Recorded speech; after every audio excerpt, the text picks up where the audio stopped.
Olá, está no ar mais um programa Duas na Tri. Seja bem-vindo a mais um programa Duas na Tri. Nessa edição, Malu, nós vamos falar sobre a importância da arte. Isso mesmo, Silvia, expressar o que nem sempre é visível aos olhos, mostrar a história e, com ela, toda uma cultura. Esses são apenas alguns motivos que destacam a relevância da arte. De rabiscos milenares nas paredes das cavernas até os grafites eloquentes de um artista desconhecido, a arte tem presença constante e marcada no nosso dia a dia. E estudá-la pode ajudar no desenvolvimento da criatividade, no senso crítico e, além disso, amplia a visão que se pode ter do mundo e da sociedade como um todo. Resumindo, o mundo fica muito melhor com a arte. É verdade, Malu. E olha, para conversar sobre esse tema, nós convidamos o Rony Muraoka, que é coordenador-geral do curso de jornalismo e professor de História da Arte da Universidade Paulista, Unip. Rony, super obrigada pela sua presença aqui, viu? Eu que agradeço, Silvia, que agradeço, Malu. Ô, Rony, eu quero te perguntar o seguinte, quais seriam os primeiros objetivos para se estudar arte? Bom, primeiro para conhecer um pouco de tudo que envolve a arte. Eu sou um professor de arte na área de comunicação, então os meus cursos são mais na área de jornalismo, publicidade e propaganda, propaganda e marketing. Então, para eles é fundamental. Um jornalista precisa conhecer arte, um profissional de marketing depende de arte, por exemplo, para fazer campanhas, assim como o pessoal de criação de publicidade e propaganda. Então, em primeiro momento, é exatamente isso, mostrar a importância do conhecimento da arte para o aprimoramento profissional. Mas não é só isso, né? Porque a arte faz parte da vida. Então, o que eu trago na aula também são todos esses conhecimentos que envolvem a vida. E, na minha opinião, a vida com arte fica muito mais bonita, muito mais tranquila, muito mais prazerosa, né? Mais leve, né? Se não fosse a arte, o que nós faríamos, né? Se não fosse a arte, com essa pandemia que nos deixou em casa, nos deixou aí nessa incerteza, né? A gente tem como apontar a importância nas manifestações artísticas, até mesmo nesse momento que a gente está vivendo, no meio de uma pandemia? Sem dúvida, Silvia. Quem nunca, durante essa pandemia, num momento de estresse, não foi ouvir uma música que gosta, não foi ler um livro para relaxar, não foi assistir um filme para sair um pouco desse estresse que a gente está vivendo. Então, a arte faz parte para que a gente consiga fugir um pouco dessa realidade tão dura, né, tão triste que a gente está vivendo. É um escape. Mas não é só isso, porque a arte também faz com que a gente tenha uma visão, e o que eu digo sempre para meus alunos, faz com que a gente tenha uma visão mais flexível do mundo, que a gente consiga olhar o outro de outra forma, que a gente possa respeitar o outro e principalmente fazer com que a gente perceba que a arte, como você mesmo disse, deixa a vida mais leve, né? Porque a realidade está muito dura, né? É verdade, o Rony. E você sabe que eu fiquei pensando, quando eu vi o tema dessa nossa conversa, fiquei pensando, falei, puxa vida, eu não sei se eu estudei a arte. Tudo o que eu aprendi de arte foi vendo, presenciando, lendo, né, tentando aí correr atrás do prejuízo, né? Porque quando eu me dei conta do que eu não sabia, e aí eu fui tentando aprender. Agora, quando eu vi hoje esse tema, me surpreendeu, quer dizer, é preciso estudar a arte. Como é que estuda a arte? Bom, primeiro a gente conhece os movimentos, os motivos pelos quais os artistas fizeram as obras de arte. É claro que depois que a gente olha para o passado, fica muito mais fácil, por exemplo, classificar as artes. A gente consegue classificar os movimentos artísticos, consegue classificar os estilos dos artistas. Mas o que eu procuro sempre na aula é mostrar que as manifestações artísticas, elas não são aleatórias. O artista não foi lá e simplesmente fez aquilo porque quis.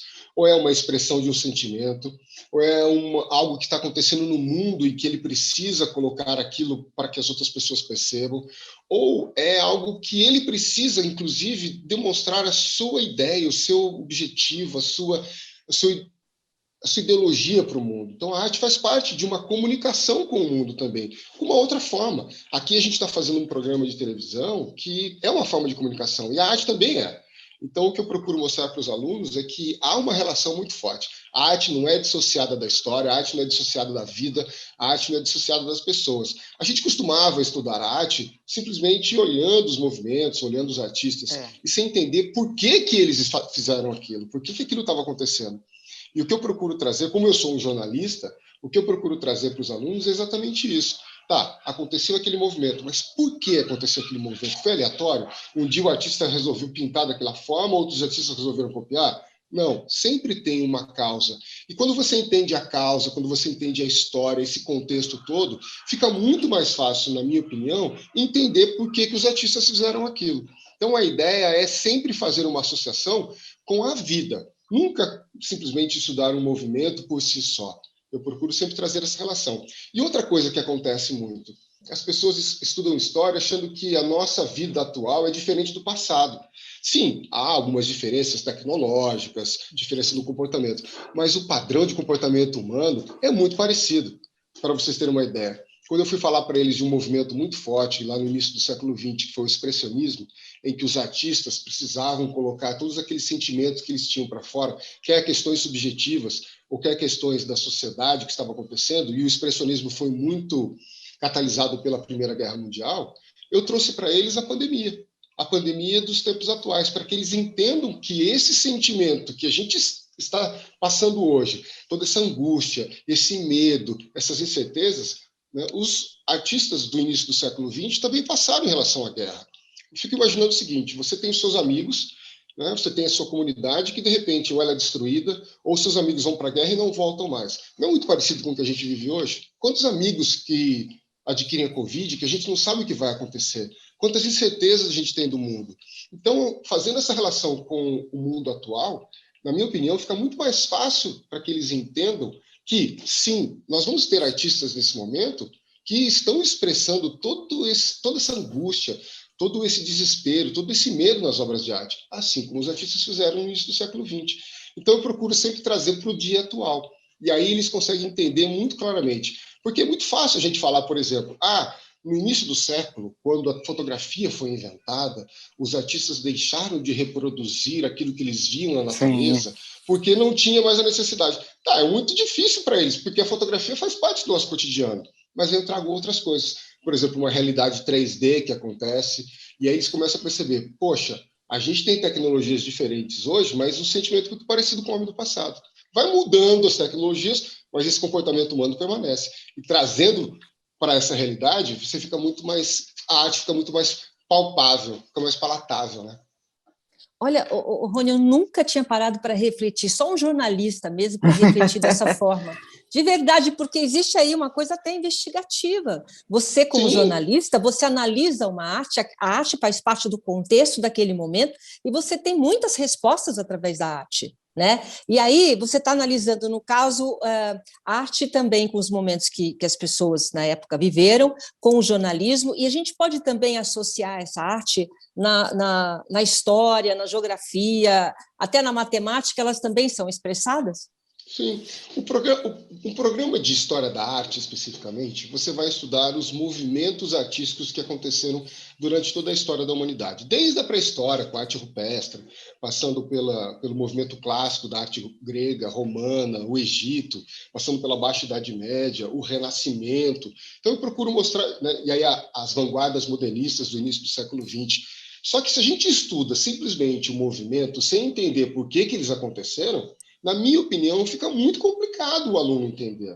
Então, se você traz tudo aquilo que está acontecendo no mundo e o artista que vive naquele mundo, que recebe todas essas informações, essas influências e coloca isso na arte, na minha opinião, eles conseguem entender claramente o porquê hoje a gente faz uma arte muito plural, por que no passado foi feita uma arte de um determinado tipo, por que no início do século eram as vanguardas modernistas. Então, fica muito mais fácil de entender. E eu, particularmente, como jornalista, eu me sinto, às vezes, um pouco ignorante em relação à estética, especificamente. Claro que eu conheço, fui estudar, mas eu sou um jornalista, eu sou um comunicador. A nossa base é a sociedade, são os fatos, os acontecimentos. E a arte faz parte disso tudo. Então, eu procuro trazer... E aí, quando você mostra que isso não é dissociado, não é aleatório, fica muito mais compreensível. Então, eu acho que isso que dá um despertar no aluno do interesse pela arte. Agora, tudo bem, essa é a parte teórica, a parte didática, pedagógica de um curso de História da Arte. Mas o que eu procuro trazer são as realidades do dia a dia. E aí, fazer a associação do que está acontecendo no mundo hoje, do que eles estão vivendo, do que essa juventude... Por exemplo, eu uso muito meme, que é uma forma de comunicar muito atual, e eu uso meme para explicar arte. E fica muito mais fácil para eles, porque eu falo a linguagem do aluno, eu falo a linguagem do jovem. Não fico simplesmente numa parte teórica. Normalmente, eu, como um especialista de arte, me sinto um pouco ignorante. Às vezes eu fico vendo críticos de arte comentando determinado movimento, determinado estilo do artista, eu falo, poxa, eu preciso estudar muito mais. Mas, em compensação, eu sinto falta desses críticos exatamente desse contexto. E aí eu acho que é o diferencial. Ah, que interessante, Rony. Perfeito. Queria saber o que você usa, queria saber um pouco mais, por exemplo, que situação que você poderia dar para a gente, que você traz mais para perto do aluno? Então, vou dar um exemplo de um movimento especificamente. O expressionismo, um movimento muito, que eu inclusive estava falando aqui agora com vocês, um movimento que foi muito forte no início do século XX. Então, a gente tem um momento da história em que a Primeira Guerra Mundial é um grande choque. E quando eu falo história, eu estou falando principalmente da Europa. A Europa foi o grande centro produtor de arte. Agora, eu fico imaginando vocês, a gente estava ali, no momento da história, em que estava tudo muito bem, que é a chamada Belle Époque, a Bela Época, que se a gente vai estudar a história, vamos falar que é o momento da paz armada. Mas estava indo um progresso gigantesco, a sociedade evoluindo, um desenvolvimento tecnológico, um desenvolvimento artístico muito forte. De repente vem a guerra. Uma guerra que dura anos, uma guerra que mata muita gente. E aí, como é que a sociedade fica em relação a isso? Como é que fica a insegurança? O expressionismo vai mostrar que o artista procura colocar na obra de arte todo aquele sentimento de angústia. E aí eu fico falando para os alunos, cara, o artista era diferente do homem atual? Não, não era. Ele também não sofria com tudo aquilo que estava acontecendo, assim como você sofre hoje em relação à pandemia, sofre. Você não tem vontade de colocar isso para fora?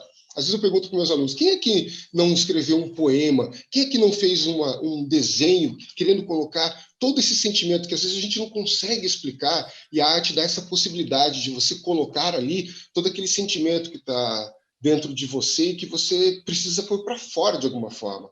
E aí eu faço essa relação. Da mesma forma, quer dizer, a pandemia, que é algo externo, causou todo esse sentimento na sociedade, a guerra, a Primeira Guerra Mundial, a Segunda Guerra Mundial, também causaram isso nos artistas e na população.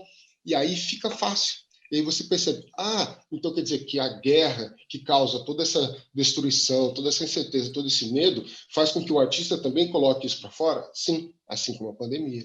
Então, eu acho que dessa forma, a arte... Aí, quando eu vou entrar na questão estética da obra de arte, quando eu vou falar, olha, está vendo este movimento especificamente, tem isso, tem aquilo, eles entendem, porque fazem aquela relação com a vida, com a sociedade.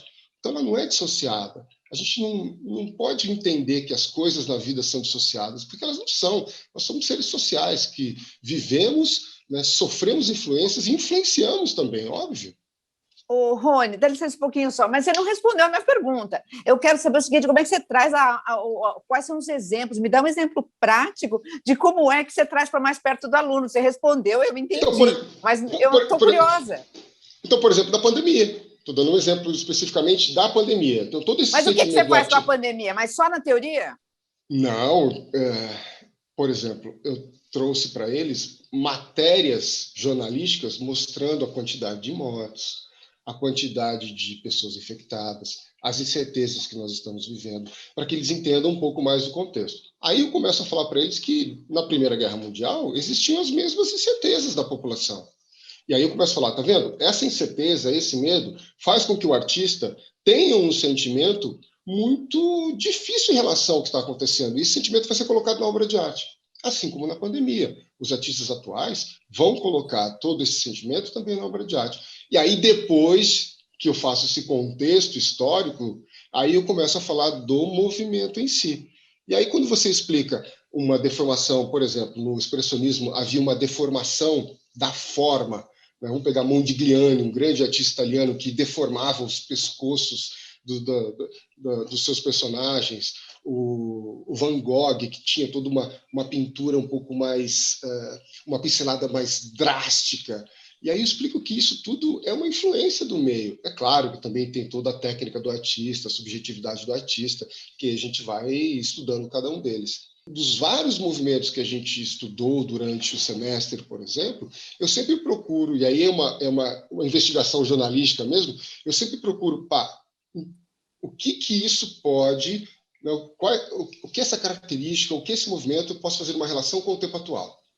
Quando isso acontece, porque o nosso jovem de hoje, que está muito ligado na internet, que está muito ligado na rapidez, eles esquecem que essa história humana sempre existiu, e a gente, não sei se vocês são assim, mas eu, quando estudei arte, quando os professores me passavam arte ou história, eles sempre passavam de uma forma separada do que estava acontecendo do restante. E aí eu sempre estudava aquilo e sempre ficava indagando, mas o que estava acontecendo? O que mais acontecia? Quais eram as outras influências? E é uma questão jornalística mesmo, né, Silvia? Essa investigação para trazer para o dia a dia. Não, mas tem tudo a ver o que você está falando, porque eu acho até que, para mim, é uma mudança, é um divisor de águas do que você está falando. Por quê? Porque eu sempre coloquei também a arte separada. Eu estudo a arte, eu estudo os movimentos, mas essa manifestação artística, né, ela tem que ser, então, abrangente, porque, da mesma forma, quando você fala, a gente está entendendo que são telas, né, que são obras, mas essa manifestação ela também vem na música, também vem na literatura, é expressada nesse leque, né? Sem dúvida. Dá um outro exemplo, a Guerra do Vietnã, né, que influenciou muito a sociedade americana, e aí todo o movimento dos hippies, né, do paz e amor, que gerou, né, os beatniks que geraram os hippies, né, mas gerou todo o psicodelismo. Isso foi retratado na arte, isso foi retratado na música, isso foi retratado na poesia. Mas por que isso aconteceu? Exatamente porque a sociedade americana estava cansada de ver os seus jovens morrendo na guerra. Né, essa indignação. Como é que os artistas... Um jornalista, por exemplo, vai fazer matérias, a gente vai cobrir os fatos, né, vai fazer críticas, artigos pesados em relação a isso. E o artista faz o quê? Vai fazer música, vai fazer poesia, vai escrever livro, vai pintar uma tela. Né?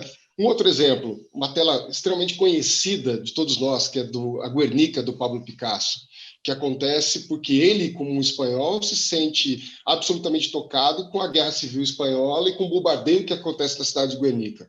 E aí ele vai expressar isso na obra de arte.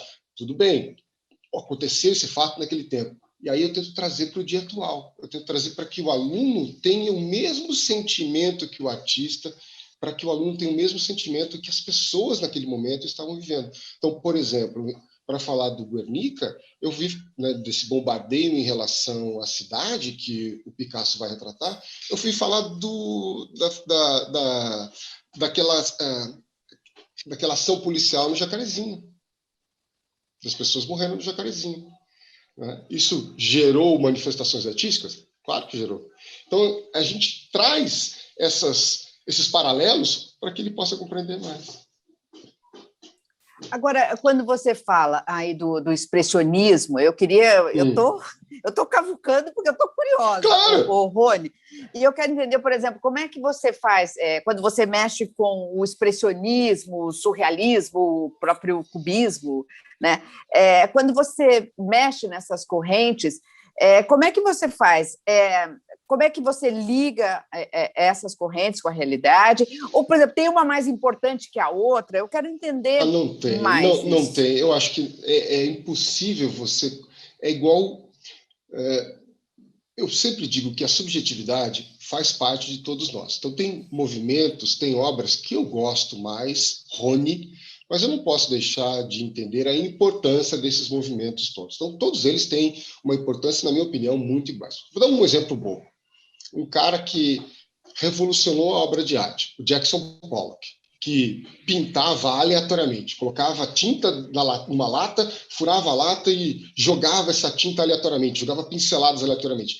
Aí todo mundo fala, isso eu também faço. Tudo bem, você pode até fazer igual, mas você não foi o pioneiro. E por que ele fazia aquilo? Qual era o sentimento do artista para fazer aquilo?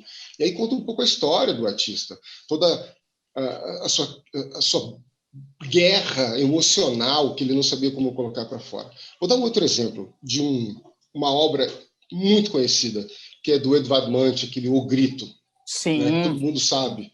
Então, Para falar sobre o grito, eu vou contar um pouco a história de cada um de nós. Quem nunca aqui, por exemplo, passou num momento de angústia?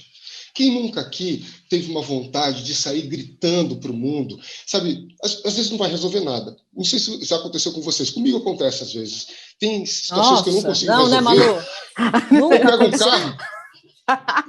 Eu pego um carro, por exemplo, vou para a estrada para ninguém me ver, dou um berro. Resolveu a situação? Não, mas pelo menos eu coloquei aquele sentimento para fora. Isso mesmo. Mas a contar essa história. Rony, mas você surfa, né? Pelo menos aí você desconta lá nas ondas, tenho certeza disso. Tudo bem, mas aí é outra relação, é um prazer que... Então, por exemplo, em relação a esse quadro especificamente do grito, eu conto. Quem nunca passou por um momento de angústia, momento de medo, momento de depressão, que tinha vontade de colocar esse sentimento para fora e não conseguia? Quem nunca sentiu a garganta seca, a vontade de gritar, né, e não consegue? Quem nunca teve medo do que estava acontecendo? E no grito tem a imagem muito simbólica, fantástica, que tem uma ponte. Aí eu falo, o que significa essa ponte para o artista? Não é uma passagem de uma situação que ele está tentando fugir, que ele está tentando se desvencilhar daquilo. E aí nessa imagem, na ponte, tem duas pessoas vestidas de preto que parecem dois coveiros. E não tem a relação com aquele medo que está chegando, aquele acontecimento que está chegando e você não consegue fugir e você quer gritar. Então, quando eu faço esse paralelo, as pessoas começam a olhar o quadro de uma outra forma. Começam a olhar o artista de uma outra forma. Então, acho que são esses paralelos que fazem com que o jovem de hoje comece a despertar o interesse para a arte. Eu sou apaixonado por arte. Eu aprendi arte muito por gostar, mas eu aprendi com dois professores que me encantaram.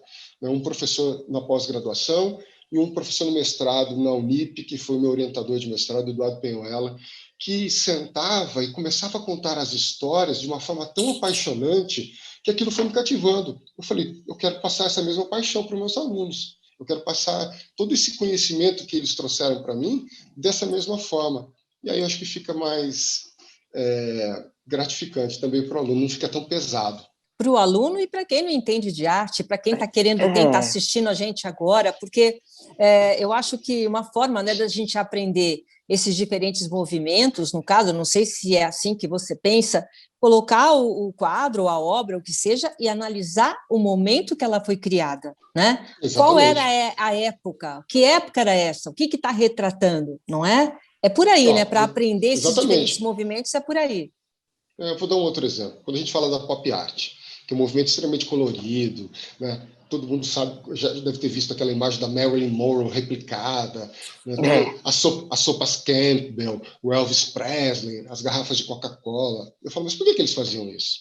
Eles faziam isso porque era uma crítica a uma sociedade pós-Segunda Guerra Mundial que estava vendendo um estilo de vida. E aí eu começo a falar, uma das críticas, o papa da pop art, o Andy Warhol, falava, a sociedade cria mitos que são muito bonitos por fora e vazios por dentro para vender produtos. Tem alguma diferença da nossa atualidade? Nenhuma. Então, esse paralelo faz com que, poxa, quer dizer que hoje em dia acontece a mesma coisa? Acontece, só que naquela época os artistas se expressavam de uma forma, hoje se expressam de outra. E aí, quando você mostra tudo isso, Silvio e Malu, acho que fica muito mais tranquilo, né? E aí os alunos começam a se interessar também. E, por certo, né, Rony, você deve falar da provocação, né? Porque a arte, ela tem uma... Por exemplo, eu estou vendo a sua imagem aí, estou vendo cores, né? É uma cor muito bonita. Então, você pega, assim, sempre que você pega, a Silvia levantou essa bola ali atrás, ela disse, olha, a gente lembra muito de quadro, de pintura, de literatura, de músicas, né? Parece que são os mais prementes.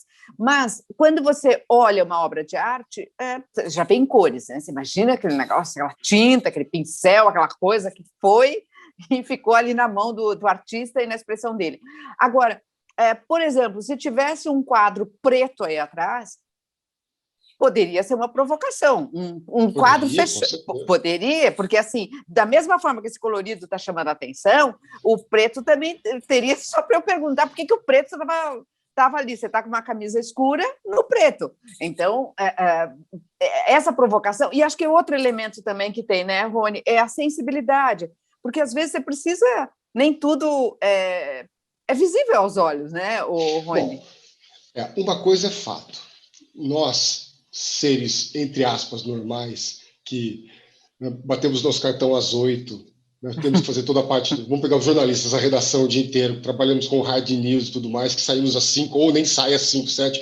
A gente tem uma visão de mundo completamente diferente. Vocês conhecem, com certeza, algum artista. E o artista, ele tem uma visão de mundo, ele tem uma postura em relação ao mundo diferente da gente. Eu não sou um artista, eu sou um jornalista.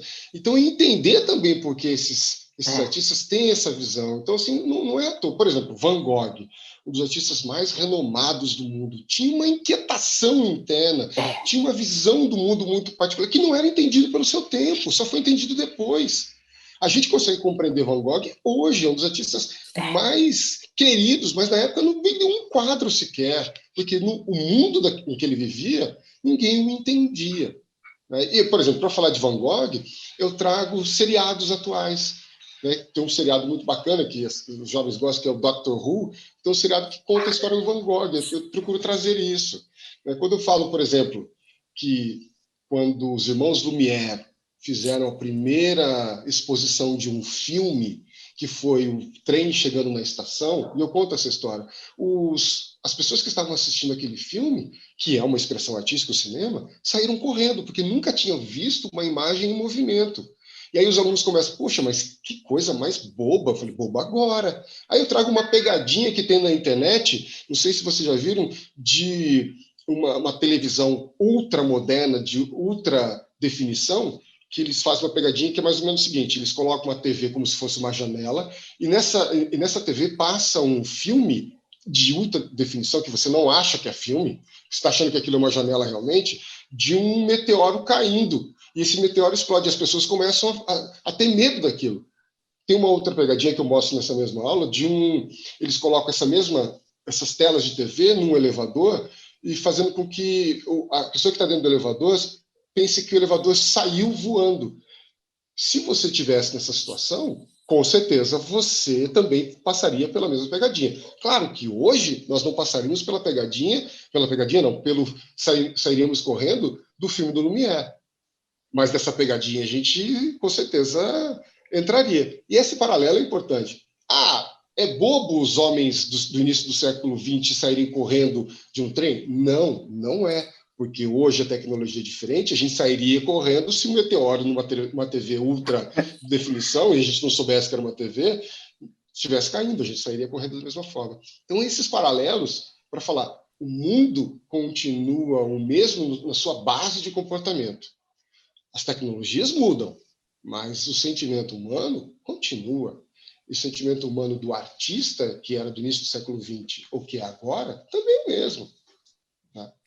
E também, só para a gente estar quase no finalzinho, nesse momento de pandemia, né, que muita gente aproveitou para se deliciar com vários filmes de vários lugares do mundo, né, a gente consegue, sentado no sofá, sair da zona do conforto e conhecer novas culturas e a realidade de cada país através do cinema, né? Em vez de ir para Hollywood, vai para a China, né, vai para a Turquia. É o que eu sempre falo, a arte pode ser contemplativa, a arte pode fazer com que a gente entre no mundo de ficção, de fantasia. A arte pode ser provocativa, a arte pode ser tudo isso ao mesmo tempo. Então, não tem só arte provocativa, não tem só arte contemplativa. Então, a gente tem que entender que existem várias manifestações.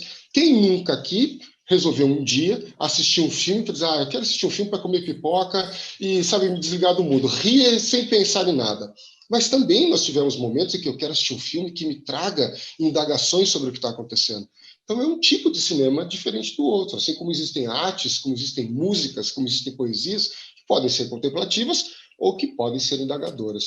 Mas o que é importante é sempre fazer com que a arte faça parte da vida da gente. Quando a arte faz parte da vida da gente, o mundo fica um pouco mais leve, um pouco mais palpável do que a gente está vivendo. Eu acho que isso é o mais importante. Ou esteticamente falando, o seu cenário com um quadro no fundo está muito mais bonito, o meu também, a Malu lá no fundo, então, ou uma questão estética só. Também pode ser. Tá que certo. bom. Obrigada, viu, Rony, pela sua participação aqui. Eu que agradeço. Rony, foi uma conversa Obrigada, Rony. Sempre gentil, atendendo sempre os nossos convites. Obrigada, Rony. Eu que agradeço. E o Duas na Tri fica por aqui. Lembrando sempre que a educação é uma história sem fim. Tchau.